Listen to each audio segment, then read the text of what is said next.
మన విశాఖపట్నం ఒకవైపు ఇండియాలోనే ఫాస్టెస్ట్ గ్రోయింగ్ సిటీ అంటున్నారు. అలాగే మరోవైపు ఫ్యూచర్లో ట్రాఫిక్ పొల్యూషన్తో వర్సిటీగా తయారవుతుందా? అసలు నిజాలేంటి? ఈ వీడియోలో మనం క్లారిటీగా తెలుసుకుందాం. హాయ్ ఫ్రెండ్స్, నా పేరు Tarun. Welcome to my channel. Number 1, మన వైజాగ్ ఎందుకు స్పెషల్ సిటీ అంటే C+ హిల్స్ ఉన్న కాంబినేషన్ ఉన్న ఏకైక రేర్ సిటీ. నేచురల్ బ్యూటీ అలాగే ఇండస్ట్రియల్ పవర్ రెండూ ఉన్నాయి. అలాగే మేజర్ పోర్ట్ సిటీ, ఎక్స్పోర్ట్స్ వల్ల ఎకనామీ చాలా ఎక్కువగా వస్తుంది. అలాగే మన వైజాగ్లో విశాఖపట్నం పోర్ట్ ట్రస్ట్ ఇండియాలోనే బిగ్గెస్ట్ సీ పోర్ట్లో ఒకటి. అలాగే రాష్ట్రీయ ఇస్పాత్ నిగమ్ లిమిటెడ్ అంటే వైజాగ్ స్టీల్ ప్లాంట్ మన సిటీకి ఎకనామీకి చాలా బ్యాక్ బోన్. అలాగే టూరిజం కూడా చాలా strong. R K beach, Araku valley, అలాగే కైలాసగిరి వంటి టూరిస్ట్ స్పాట్స్లు చాలా ఉన్నాయి. అలాగే ఫైనల్గా చెప్పాలంటే వైజాగ్ అంటే natural beauty plus industry mix. ఇప్పుడు మన వైజాగ్లో మ్యాసివ్ డెవలప్మెంట్ ప్రాజెక్ట్స్ ఏమేమి జరుగుతున్నాయో ఇప్పుడు చూద్దాం. Number 1, Bhogapuram international airport. ఇది కొత్తగా ఇంటర్నేషనల్ ఎయిర్పోర్ట్ అండర్ కన్స్ట్రక్షన్ జరుగుతుంది. అలాగే ఫారెన్ ఫ్లైట్స్ కూడా డైరెక్ట్గా వస్తాయి. ఇన్వెస్టర్స్ అలాగే కంపెనీస్కి కూడా చాలా అట్రాక్టివ్గా ఉంటుంది. నెంబర్ 2, వైజాగ్ గ్లోబల్ సిటీ అవుతుంది. అలాగే వైజాగ్ మెట్రో రైల్ కూడా ప్రపోజ్ చేశారు. సో దీనివల్ల ట్రాఫిక్ కూడా చాలా రిడ్యూస్ అవుతుంది. అలాగే పబ్లిక్ ట్రాన్స్పోర్ట్ కూడా చాలా ఇంప్రూవ్మెంట్ జరుగుతుంది. అలాగే హైదరాబాద్ మెట్రో లాగా బిగ్ చేంజ్ అయ్యే అవకాశాలు చాలా ఎక్కువ ఉన్నాయి. Number 3, IT and tech growth. Companies like Capgemini వచ్చేందుకు ప్లాన్ చేస్తున్నారు. సో ఇలా ఐటీ కంపెనీస్ రావడం వల్ల థౌజండ్స్ ఆఫ్ ఐటీ జాబ్స్ అలాగే యూత్కి హ్యూజ్ ఆపర్చునిటీ కూడా వస్తుంది. ఫ్యూచర్లో వైజాగ్ కూడా ఐటీ హబ్గా మారే చాలా అవకాశాలు ఉన్నాయి. Number 4, Vizag economic reason. ఈ గవర్నమెంట్ ప్లాన్ ద్వారా మెగా ఇండస్ట్రియల్ అలాగే ఐటీ జోన్గా చాలా తయారవ్వచ్చు. దీనివల్ల లక్షల ఆఫ్ జాబ్స్ చాలా ఎక్కువ వచ్చే అవకాశాలు ఎక్కువ ఉన్నాయి. అలాగే ఈ వైజాగ్లో టూరిజం ఎక్స్పాన్షన్ కూడా ఎక్కువ జరిగితే అలాగే బీచ్ రిసార్ట్స్, క్రూయిజ్ టూరిజం లాంటివి ఇంప్రూవ్ చేస్తే లాంగ్ టర్మ్ గ్రోత్ అయితే గ్యారంటీగా కనిపిస్తుంది.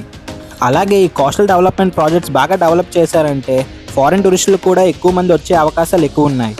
అలాగే ఎక్స్పర్ట్స్ ఎందుకు వైజాగ్ ఫ్యూచర్ని స్ట్రాంగ్ అంటున్నారు? బేసికల్గా చూసుకుంటే లొకేషన్ అడ్వాంటేజ్, ఈస్ట్ కోస్ట్లో మేజర్ సిటీ, అలాగే less crowded compare to the Hyderabad or Bengaluru. అలాగే కాస్ట్ ఆఫ్ లివింగ్ కూడా ఆయా రాష్ట్రాలపై చూస్తే చాలా తక్కువ. అలాగే గవర్నమెంట్ ఫోకస్ కూడా చాలా ఎక్కువ ఉంది. ప్రజెంట్ రియల్ ఎస్టేట్ కూడా చాలా స్లోగా పెరుగుతుంది. ఎగ్జాంపుల్గా చూస్తే హైదరాబాద్ 2000లో ఎలా ఉందో ఇప్పుడు వైజాగ్ కూడా సేమ్ స్టేజ్లోనే ఉంది. అంటే నెక్స్ట్ 10 ఇయర్స్లో మ్యాసివ్ గ్రోత్ అయ్యే ఛాన్సెస్ చాలా ఎక్కువ ఉన్నాయి. అలాగే విశాఖపట్నం కూడా డెవలప్డ్ సిటీగా మారాక రియల్ ప్రాబ్లమ్స్ ఏవేవి రావచ్చో ఇప్పుడు చూద్దాం. Number 1, traffic increasing. వెహికల్స్ కూడా చాలా ఫాస్ట్గా పెరుగుతున్నాయి. రోడ్ కెపాసిటీ లిమిటెడ్గా ఉండడం వల్ల ఫ్యూచర్లో బెంగళూరులో సిచ్యువేషన్ కూడా సేమ్ రావచ్చు. ప్రెజెంట్ ఓవర్ ట్రాఫికింగ్ చాలా ఎక్కువగా అక్కడ ఉంది. ఇక్కడ కూడా సేమ్ ఇలానే రావచ్చు. Number 2, over population. జాబ్స్ కోసం మైగ్రేషన్ పెరుగుతుంది. అలాగే హౌసింగ్ డిమాండ్ కూడా చాలా ఎక్కువ అవ్వచ్చు. అలాగే సిటీ క్రౌడెడ్ కూడా చాలా ఎక్కువగా అవుతుంది. Number 3, environmental risk. Coastal city కాబట్టి సైక్లోన్స్ వచ్చే డేంజర్ చాలా ఎక్కువగా ఉంది. అలాగే ఫ్యూచర్లో కూడా సీ లెవెల్ రిస్క్ చాలా ఎక్కువగా ఉంటుంది. నేచర్ ఇంపాక్ట్ ఇగ్నోర్ చేయలేం. Number 4, poor planning danger. ఈ ప్లానింగ్ ఫెయిల్ అయితే ట్రాఫిక్ చాలా ఎక్కువ పెరగవచ్చు.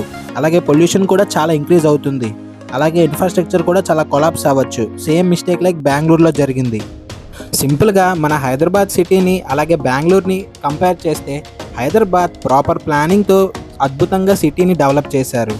ఉదాహరణకి ఇప్పుడు present one of the best IT sector సిటీగా ఉంది. అలాగే బెంగళూరు కూడా వన్ ఆఫ్ ద బెస్ట్ సిటీగా ఉన్నప్పటికీ కూడా ప్రాపర్ ప్లానింగ్ లేకపోవడం వల్ల అక్కడ ట్రాఫిక్ ప్రాబ్లమ్స్, వాటర్ ప్రాబ్లమ్స్, అలాగే ఇన్ఫ్రాస్ట్రక్చర్ ప్రాబ్లమ్స్ కూడా ఎక్కువ అవుతున్నాయి. ఫైనల్గా వైజాగ్ కూడా బెస్ట్ సిటీగా మారాలంటే ప్రాపర్ ప్లానింగ్ అలాగే స్మార్ట్ డెవలప్మెంట్ ఉంటే బెస్ట్ మెట్రో సిటీగా అలాగే బెస్ట్ ఐటీ హబ్గా మారొచ్చు. లేకపోతే ఇందాక చెప్పినట్టే చాలా ప్రాబ్లమ్స్ రేజ్ అవుతాయి. ఫైనల్గా గుర్తుంచుకోండి, ఫ్యూచర్ సిటీ కాదు, ఫ్యూచర్ డెసిషన్స్ మ్యాటర్. ఈ వీడియో మీకు నచ్చినట్లయితే like, share and subscribe to my channel. Thank you. జై హింద్.